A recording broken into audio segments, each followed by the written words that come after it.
First.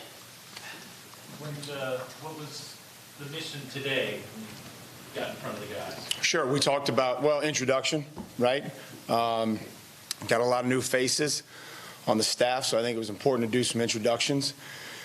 And then kind of talked about what we thought the expectations were or what were our objectives for the first 2 weeks. And we talked about learning, conditioning, and communicating. And really, that's what they can do. It's phase 1 rules, and we meet, we lift, we run, and then we try to learn our teammates and learn our coaches and learn the system. You have all your players here today?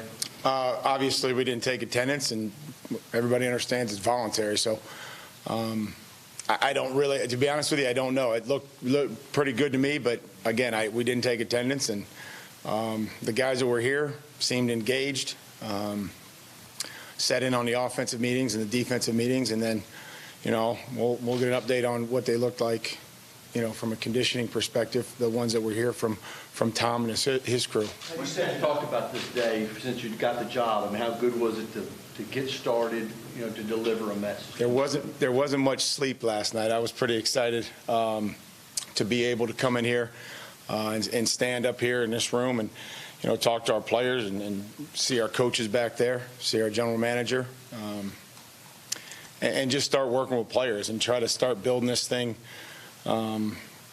like all really good teams and programs and organizations do. They start back over. They don't necessarily pick up where they left off. They start back over. When do you make the determination of who may not have been here, and then what's your level of concern starting, there is no concern. Whoever's here is going to get coached, is going to get developed, and he's going to learn our system. And honestly, I mean that, because they're all working. If they're pros, they're going to be working somewhere. And I don't know who wasn't. I know a few guys that weren't because they had some things that came up, and they texted their coach. They communicated and say, "Hey, coach, I'm not going to be there." Something happened, which that's all you can ask from them. When you said that you're not, you said that you're not really a coach until you have players, and Sure. You guys aren't. Given the limitations of phase 1, are you now 20% a coach, or? I felt like a coach. I got to stand up in front of the team. There was a bunch of guys in here. There were coaches in here. There was an energy in the building. I think that's all we can really ask for. We're not going to complain about the rules. We're going to work within them, and we're going to be, as creative as we can in developing our players. What's it like putting your system and your philosophies in place for the first time in terms of being a head coach in the meetings today? It's a great experience. It's something that I've thought about since the day I got hired, how it would go, how it would be received. And so it was great. But then today is one step, and then tomorrow we'll come back and try to have another message in a team meeting, and then split them up offensively and defensively. And I know that Dean and Matt are going to try to implement their systems and continue to build that system in day 2. And our players, our coaches are going to try to begin to know our players and understand who they are, and then start to communicate with them and start to develop them. Wonderson's been here since the very beginning. What can you tell us about kind of his decision and how you move forward? Yeah, I think quickly Steve came in on Friday and had some reservations about going on to the 33rd season. And so we, just asked him to come up with a decision as quickly as possible, and that's what he came up with. And we're excited about moving forward with Tom as our head strength coach and Taylor as our assistant strength coach, and we're in the process of now looking for a guy to help them in the weight room. You've got some players who've been very visible with the workouts they've done even up to today. How do you feel about, I guess, some of the culture that's already in place with some of those players that you're inheriting? Well, it's a good group. I think John and his staff has done a great job of bringing in players that, care about the team, care about each other, and we're successful last year. So we're very conscious of that, and we're going to try to build on that excitement of around new uniforms and making the playoffs and all those types of things. But just talk to the players about, hey, we got to start back over, and everybody's undefeated right now, and we got to make our 4 hours better than everybody else's. Long way. Somebody raise their hand, please. Long ways to go, Mike, I know, as far as competition goes, but what do you tell players about, who had starting jobs in 2017? Yeah, we really haven't even talked about a depth chart. I think they all understand that, we're going to try to, John and I, we're going to try to provide competition at every position within the roster. And then we're also expecting them to compete in the classroom, to learn, to compete on the field, whether that's running, whether that's lifting. They're pro football players, they're pro athletes. And so they understand that there's a competitive spirit that needs to be in each and every one of us for us to reach our full potential. Is the playbook complete at this point? And to what extent is it a work in progress with input from players? Well, I think that the playbook is complete. I mean, it's done. It's finished. I think what you find is players get professional initiative, right? I learned this from some veteran coaches. And when players are able to prove that they can do their job, maybe they say, hey, coach, you ever thought about doing it this way? So that's always going to be something that we're going to listen to. And then when we start game planning teams, I'm sure there'll be things that are added to the playbook, and there are things that somewhat, you don't use the whole playbook every week. You sticking with those on iPads? Yeah, we're excited about having the iPads. I think our players like it. There may still be a few guys that enjoy writing down things on a notebook, but I think our players, I've certainly been converted to it. I like it. I have film on it. I've got our playbook on it. You've got your notes on there. So it's something that we're going to try to take advantage of the technology. How valuable do you think this team will look, both offensively and defensively, once your system and schemes are installed? How different? How different from the past few years? Every year is different. So every year in the National Football League, there's going to be different players. There's going to be new players, new coaches, new schemes. So there may be a team that has no coaching changes, but they're going to look differently because they're trying to do things better. They're trying to win more games. We're all trying to get to the same goal. How valuable did you find this part of the offseason when you were a player? This is a great time to come back and be with your teammates and, take advantage of, we got a great facility. And if they choose to come back and work, we're going to coach them. And so, everybody's got some stuff going on. Whether they are here or not, we're going to coach them. When they come back in, we're going to coach them.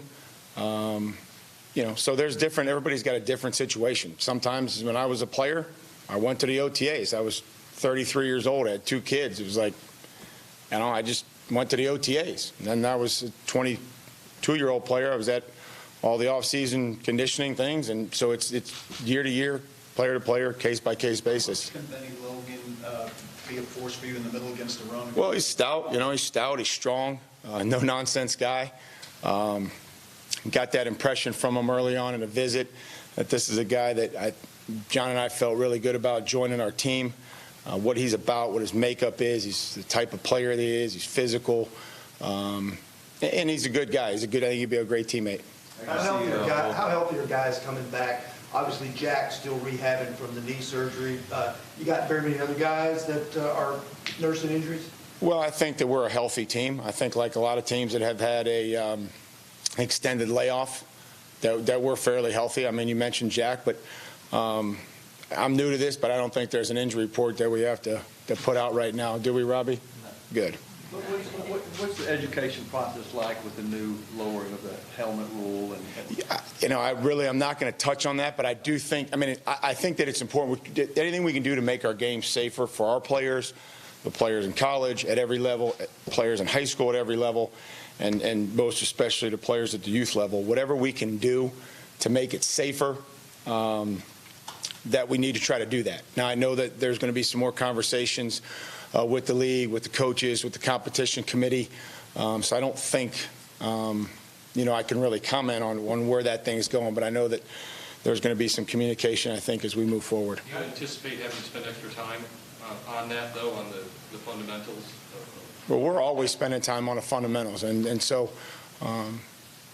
if it comes down to, don't turn your helmet into a weapon, I think that's pretty important. I don't think we ever want to use our helmet or our headgear as a weapon. We're not out there to injure players or to try to turn our helmet and our bodies into torpedoes or spears or missiles. We're trying to play football as competitively and as physically and within the rules as we possibly can. Is that a fine line? From your own personal experience? Well, I just don't. I think that there's a fine line, but I don't think you ever want to turn your body and use your helmet as a weapon. I think that that's pretty cut and dry, and hopefully, that's where we can move to. How are you balancing your time right now as you get to know these guys, put in your systems, put in your schemes, and look to draft the next group of Titans? Yeah, the most important players are the ones that are here. I would say that. So when they're here in the building, that's where my time's going to be spent. And when they're not, then we'll look at the player acquisition, and whether that's in free agency or now the next step is the draft. So I would imagine that this afternoon would be, somewhat devoted to where we thought we were today with the staff, and then moving on to looking at some more draft eligible players. Can you touch on Will Compton, maybe how you like his playing style, maybe the competition? He was a guy that has played, has started in games and started in the NFL, has made tackles, has tackled starting running backs, has led a defense, has aligned a defense, made calls, made checks. So we like that from Will. Again, I think a great addition to our team as a teammate, who he is. He loves football. And so, we were excited about being able to get him and make him part of our team. But he'll compete like the rest of those guys at inside linebacker. Why is it important for you to get involved? I mean, we've seen, videos, reports from the road where you're getting pretty involved physically with, these prospects. I mean, why is that important to you, and what does that tell you about these guys? Well, one, I think that's part of being a coach, is just going out there and maybe instructing and saying, you may have been coached a different way in college. Here's how we would coach it.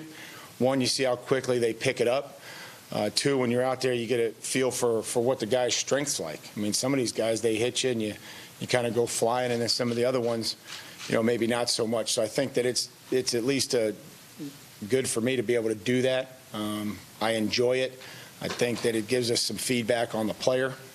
And you can't do that at every position, but it's just something that's how I'll coach our guys. And when we go out and evaluating players, we try to do everything we can to get a good sense of what the player's like. Who's the guy whose lip you busted? I don't know. There's been a bunch of workouts so far, but they've gotten me bunched too. So.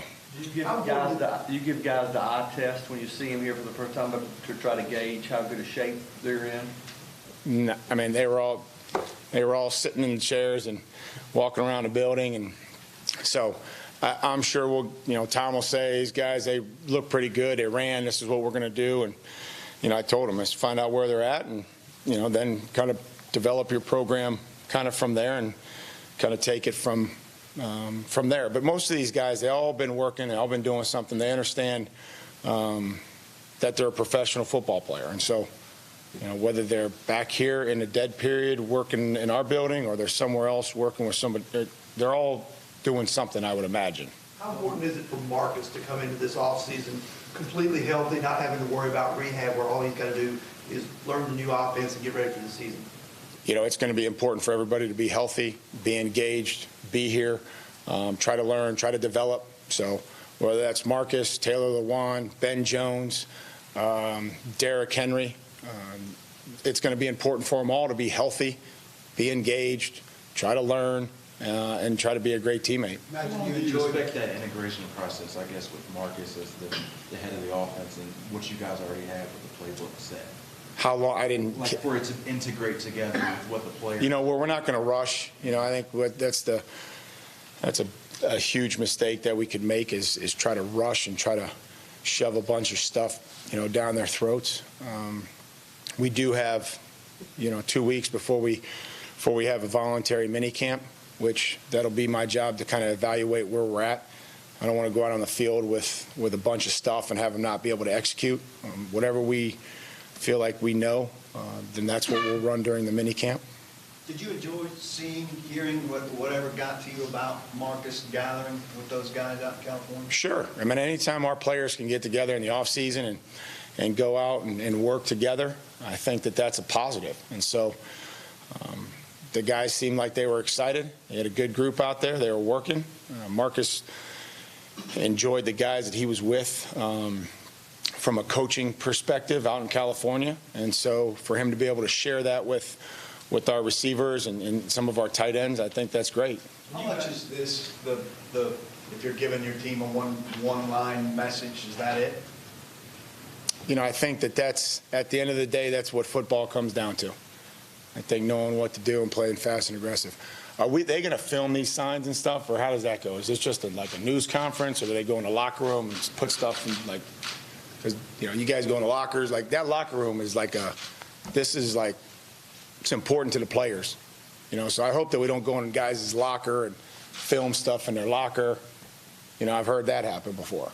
So I think your job is to go in there and try to get some information for our fans and for whoever.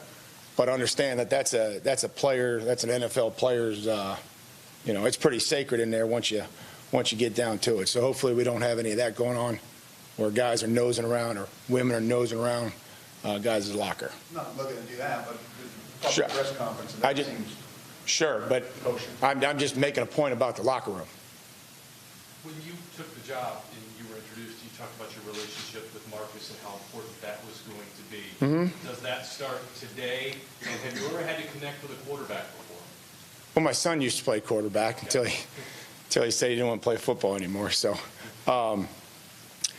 the relationship between a coach and a player is critical on all levels. And obviously we all understand that a lot of that focus is going to be on the quarterback. And so, it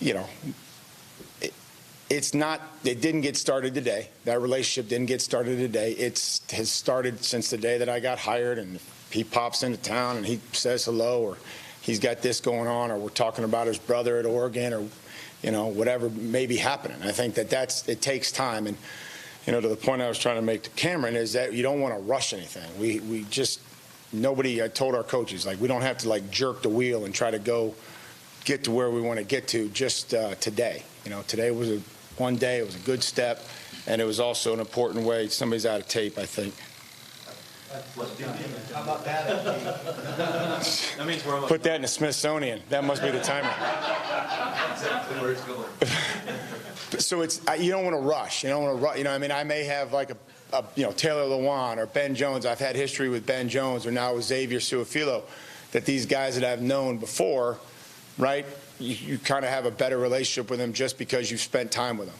But then the relationship that I'm building with Spain or Klein or any of those other guys, I'm not going to try to rush those and force those. You going to be a guy who walks through the locker room, spends time there, or do you want players to come see you in their office? Well, they know where I'm at, and I see them in the hallways, but I don't think that, like I tried to mention, that's a player's sanctuary to go in there and kind of get away from some things and be around other players and build that bond in the locker room. So I don't think that they necessarily would want the head coach hanging out in there, and I don't want to be a guy that hangs out in there. They know they can come see me. They have seen me.